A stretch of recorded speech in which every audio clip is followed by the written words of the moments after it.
Il clipper è uno strumento fondamentale nella produzione audio. Nella fase di mastering permette di raggiungere gli obiettivi di loudness senza perdere il punch dei transienti. Saperlo usare correttamente offre un grande vantaggio. In questo video vi spieghiamo come funziona il clipper e come usarlo al meglio.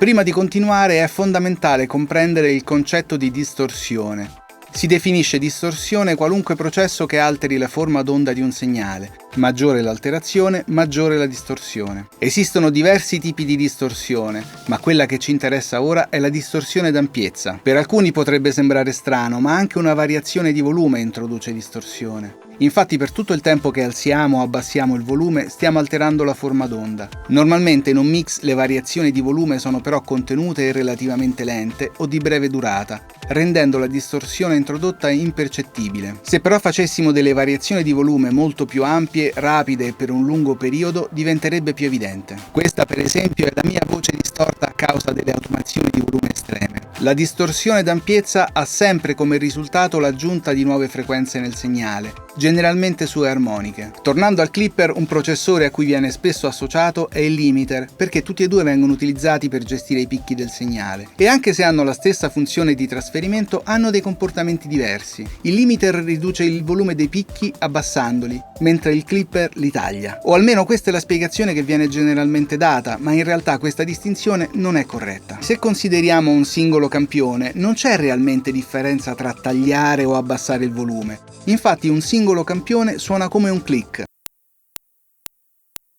Al suo interno non c'è una stratificazione dell'informazione e le due operazioni portano allo stesso risultato, un click più basso. In questo contesto tagliare o abbassare sono la stessa cosa, ma quando parliamo di un intero segnale audio le cose cambiano. E qui entra in gioco la vera differenza tra i due processori, i tempi di reazione. Appena il segnale supera la soglia, il clipper reagisce istantaneamente, riportando subito il volume al livello impostato. Quando poi il segnale torna sotto la soglia, il clipper smette subito di attenuarlo. Il clipper quindi non altera in nessun modo ciò che non supera la soglia. Anche il clipper abbassa il segnale, solo che lo fa tanto velocemente da dare l'impressione di tagliarlo. Il limiter invece ha un'azione più graduale, grazie alle costanti di tempo che permettono di distribuire le variazioni di volume su un periodo più lungo, sia prima che dopo la porzione che supera la soglia, alterando in una certa misura anche ciò che non l'ha superata. Infatti se in un limiter fosse possibile impostare i tempi di attacco, rilascio e look ahead a 0 millisecondi,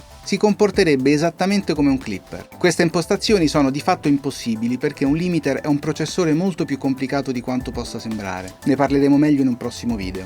Facciamo un esempio.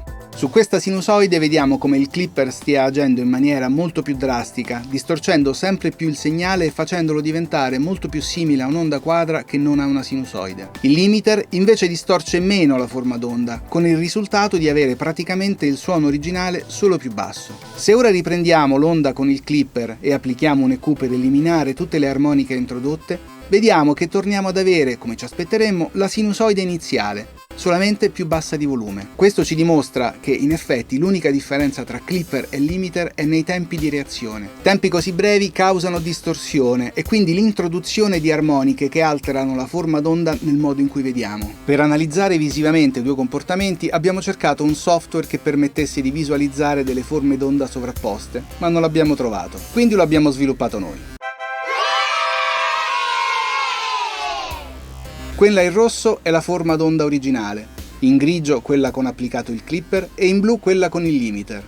Sia il limiter che il clipper sono stati impostati con lo stesso valore di soglia.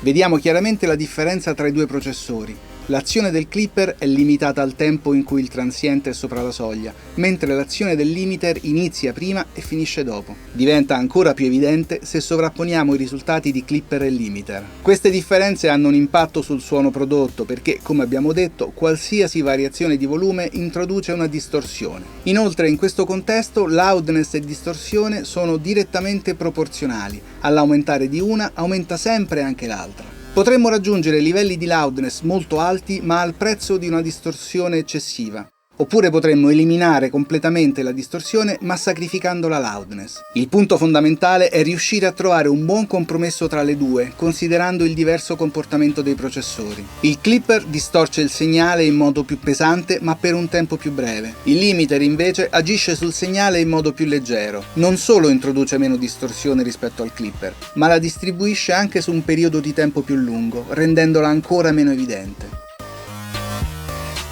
Quanto detto finora può far sembrare il limiter uno strumento migliore rispetto al clipper, ma non sempre è così semplice stabilire cosa sia migliore, perché migliore è un concetto relativo e bisogna capire cosa si vuole ottenere. Se lo scopo è mantenere l'impatto dei transienti e una buona dinamica, allora il clipper dà sicuramente risultati migliori rispetto al limiter, se usato correttamente. Per un fenomeno psicoacustico equivalente al filling in che vedete in questo esempio, in un suono il cervello ha la capacità di riempire le informazioni mancanti. Se facciamo lavorare un clipper solamente sui picchi, il taglio netto dei transienti mantiene abbastanza dell'energia e della forma del suono perché il cervello possa completare la percezione del transiente, mantenendo la sensazione di impatto e presenza. Inoltre, la distorsione che il clipper introduce diventa paradossalmente un grande aiuto. È talmente breve da non creare fastidi e anzi le armoniche introdotte nel segnale aiutano addirittura a migliorare la percezione e la definizione dei transienti. Far lavorare il limiter sugli stessi transienti porta generalmente a risultati di minore impatto, perché fondamentalmente si ha lo stesso transiente ma più basso di volume. Ascoltiamo un esempio.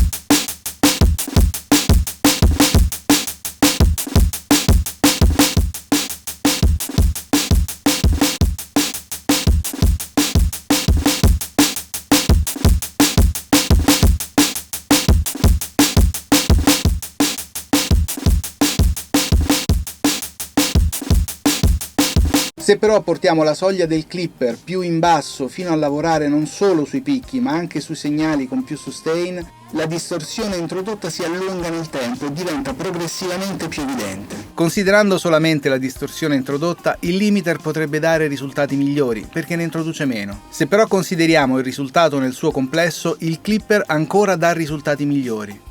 Per gli stessi motivi di prima il risultato è più di impatto, nonostante una maggiore distorsione. Infatti questo è quello che viene fatto molte volte nella fase di mastering quando si utilizza strumentazione analogica. Alla fine della catena il segnale viene fatto tornare in un convertitore di A che viene fatto saturare e usato come un clipper per eliminare i picchi e aumentare la loudness. In questo esempio sentiamo solamente la distorsione introdotta dal clipper mentre viene progressivamente abbassata la soglia.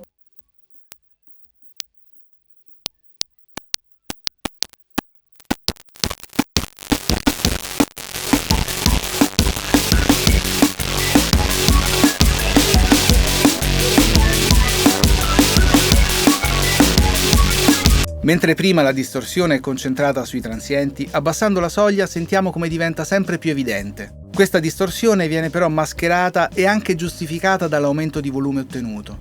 In questo modo riusciamo a trovare quel giusto compromesso tra loudness, impatto del brano e distorsione. Alcuni clipper permettono di scegliere tra hard e soft clip. Quello di cui abbiamo parlato finora è un hard clip, che ha questa funzione di trasferimento.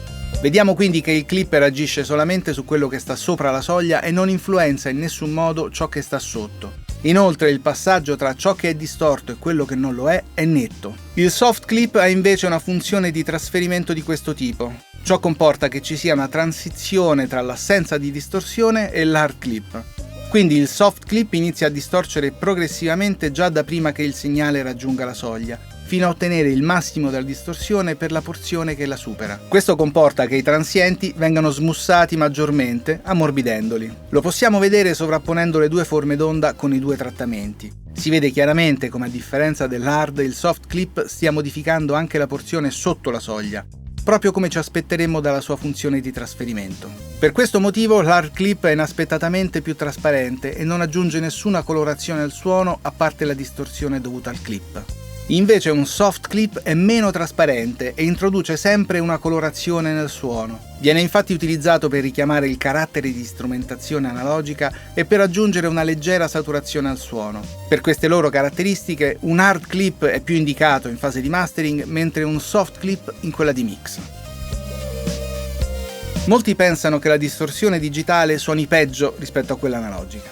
In realtà con le giuste accortezze si possono ottenere gli stessi risultati. Come detto prima, la distorsione d'ampiezza introduce nuove armoniche della fondamentale. Questo vale sia per la distorsione analogica che per quella digitale. A parità di condizioni vengono introdotte le stesse armoniche. L'unica grande differenza è che in digitale è limitata la risposta in frequenza e questo può portare alla creazione di aliasing. Se però il plugin di distorsione utilizza l'oversampling, queste frequenze che potrebbero causare l'aliasing possono essere eliminate filtrandole prima del downsampling. Così le due distorsioni diventano praticamente identiche nel range dell'udibile. L'oversampling risolve molti problemi del digitale. Ha però l'effetto collaterale di creare picchi aggiuntivi durante il downsampling a causa del filtro di ricostruzione. Vediamo in questa onda quadra come solamente applicando l'oversampling appaiano dei picchi aggiuntivi. L'onda quadra è però un esempio limite che non riflette quello che succede realmente in un mix. Facciamo quindi una prova. Applichiamo un clipper a un segnale e proviamo ad abilitare e disabilitare l'oversampling. Vediamo che in questo caso con l'oversampling il picco massimo si alza. Questo comporta una perdita di headroom e di conseguenza una loudness minore a cui si può arrivare, anche se di poco, in fase di mastering. Questo però non deve essere dato per scontato e la cosa migliore è fare delle prove per capire come si comporta il vostro clipper sul segnale che state trattando, con o senza l'oversampling. Se scegliete di non usare l'oversampling, non dovete preoccuparvi. In realtà l'oversampling non è poi così necessario perché se il clipper è usato correttamente, l'aliasing non è un problema. Infatti se usato solo sui picchi, la distorsione è così breve che l'aliasing non è percepibile. Inoltre i transienti non hanno una struttura armonica, ma contengono tutte le frequenze, come un rumore, per cui l'aliasing non creerebbe problemi. Se invece abbassassimo la soglia fino al sustain, come abbiamo detto, andrebbe impostata in modo che la distorsione sia talmente bassa da essere mascherata dall'aumento di volume, rendendo anche l'aliasing non percepibile. Per questi motivi l'aliasing non deve preoccuparci troppo e possiamo decidere di usare o meno l'oversampling in base al nostro gusto e agli obiettivi di loudness. Molti produttori di plugin descrivono il proprio clipper come superiore rispetto ad altri. In realtà il codice di un clipper è molto semplice, tanto da essere uno dei primi plugin che si sviluppano insieme al gain. Questo è un esempio di codice. Lo può capire anche chi non ha alcuna dimestichezza con la programmazione. Stiamo dicendo che se un campione supera il valore della threshold, positivo o negativo che sia, allora quel campione prende il valore della threshold. In pratica non ci può essere nessun campione con ampiezza maggiore del valore di soglia. Semplicissimo. Per confronto il codice del più semplice dei limiter è invece molto più complicato. Dopo aver capito come funziona un clipper, proviamo a fare dei null test tra alcuni dei plugin di clip presenti sul mercato per vedere se ci siano effettivamente delle differenze. Quelli che si annullano quasi completamente sono gli hard clipper, visto che il loro algoritmo è praticamente lo stesso, come ci aspetteremmo. I soft clipper invece non si annullano perché ci sono molte possibilità per ottenere un soft clip. Anche in questo caso la cosa migliore è confrontare e ascoltare più soft clipper e scegliere quello che ci soddisfa di più. Mentre per gli hard clipper non ha senso fare questa prova visto che sono tutti uguali. Allora perché non usare un hard clipper gratuito? Il Free Clip 2 della Van Audio è gratis, compatibile con tutte le DAW e offre anche alcune opzioni di soft clip. In conclusione, per trovare quel compromesso di cui abbiamo parlato servono ascolto, esperienza e molta attenzione.